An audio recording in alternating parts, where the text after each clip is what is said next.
New rules are coming for green card holders every single time. Something new, something different, something that makes life harder. If you have a business and you're a green card holder, there might be restrictions on getting loans. If you want to travel inside or outside the United States, new restrictions are coming. If you're trying to build your future in America as a green card holder, they are making your life harder by the day. In this video, I'm going to cover all the recent changes you absolutely need to know if you're a green card holder or if you're in the process of becoming one. All the changes, all the updates right here in this one video. Hello, everybody, and welcome back to the channel. In this video, I want to update you with some critical new changes that are coming, changes that are specifically affecting green card holders right now. And I know that I post these videos regularly, but every single one of them carries new information that directly impacts green card holders or those of you currently going through the process of becoming one. In this video, I'm going to focus on the changes that will be impacting green card holders starting in late February and running all the way through March and April of 2026. So let's get into it. For some reason, this administration is not excited about green card holders. They are making life difficult. Either they want green card holders to leave the United States, eventually lose their status, or they're pushing many of them toward becoming U.S. citizens, those that qualify. But the reality is, every single call I have with a client or someone watching my videos and booking a consultation, the number one thing I see is fear. People are afraid because they're currently living in the United States with a green card, or they're worried about applying for U.S. citizenship because of things that happened in their past as green card holders.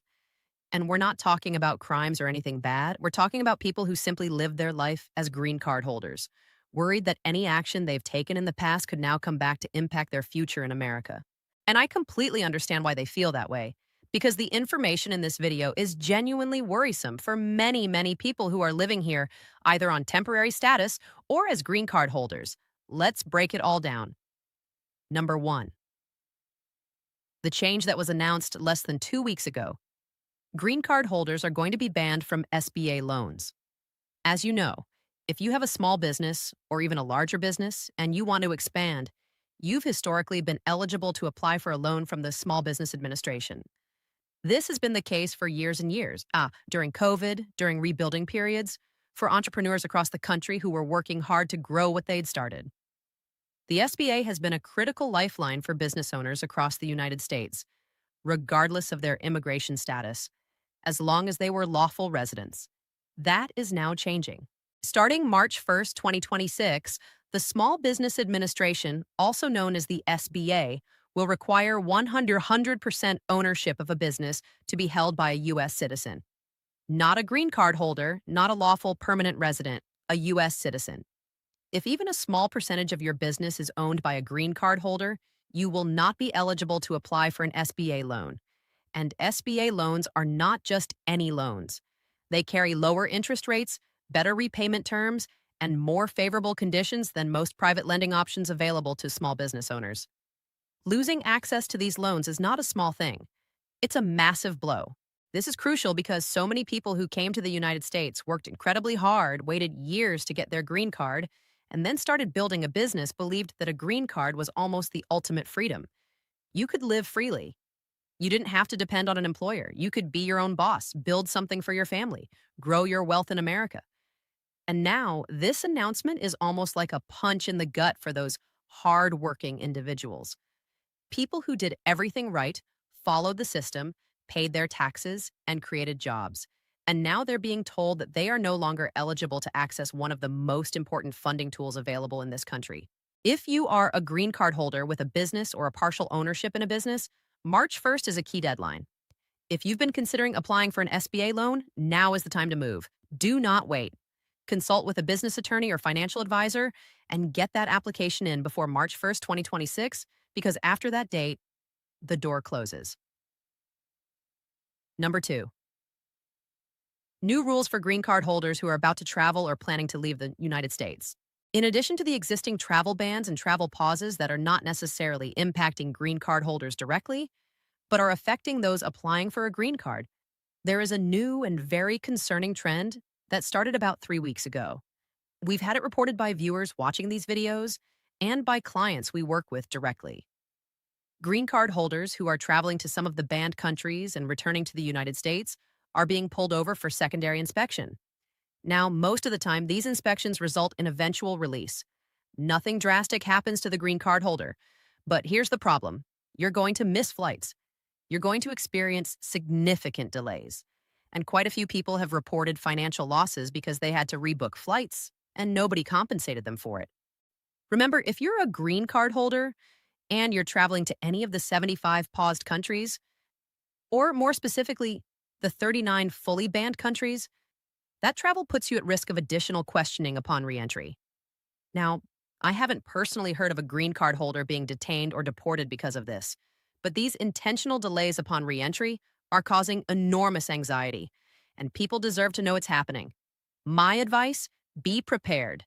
Leave yourself extra time between connecting flights. Come ready with a one-page summary. When you became a green card holder, why you traveled, where you stayed, who you visited, and most importantly, evidence that the center of your life is in the United States. A lease, utility bills, bank statements, employment records. The more documentation you carry showing your ties to the U.S., the smoother your reentry is likely to go. Additionally, social media vetting is increasing. Green card holders are being asked to show their phones upon entry into the United States. As a green card holder, you have more rights than someone traveling on a visa. You are not legally required to hand over your phone or unlock it, but refusing to do so can cause further delays. Be aware of that reality before you travel and plan accordingly. Number 3. Stricter public charge enforcement is coming, and it's expected to hit at the end of this month or the beginning of March. This expanded public charge rule means that people applying for a green card who have used public benefits could be classified as a public charge risk and face denial. There's going to be some type of risk scoring system built into the review process.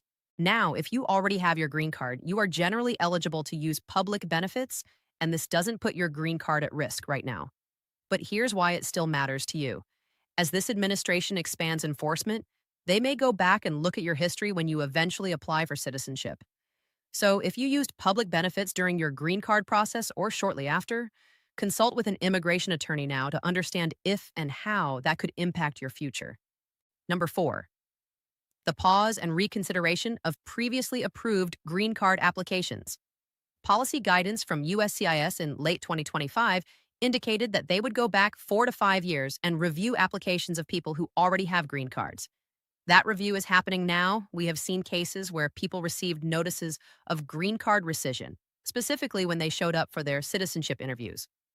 One client of ours went in for their naturalization interview and was questioned about their marriage-based green card they received 14 years ago. Discrepancies were found, and now they're facing a notice to rescind their green card. These are not everyday occurrences, but they are happening, and you need to know the policy exists and is being actively used. Number 5. This administration is clearly prioritizing wealth and education over family-based immigration. We see it with the so-called gold card. Wealthy individuals are being fast-tracked, while families who have waited years and years through the proper legal channels are being pushed to the back. If you are in a family-based petition, F2B, F3, F4, stay on your case. File on time. Move through the NVC process as fast as possible. And don't be afraid to file a mandamus lawsuit if the government is sitting on your case without action. These lawsuits work, and you have every right to use them. All right, guys, if you found this video helpful, drop your questions in the comments below. Are you worried about traveling? About losing access to SBA loans? About public charge? Let me know. I read every comment. Share this video with anyone you know who holds a green card or is in the process of getting one, because this information could make a real difference for them. And if you need help with your specific case, send a text to 619-483-4549, reach out via WhatsApp for a 24/7 response, or visit www.immigrationsap.com and leave your details. One of our team members will get back to you as soon as possible. Thanks for watching, and I'll see you in the next video.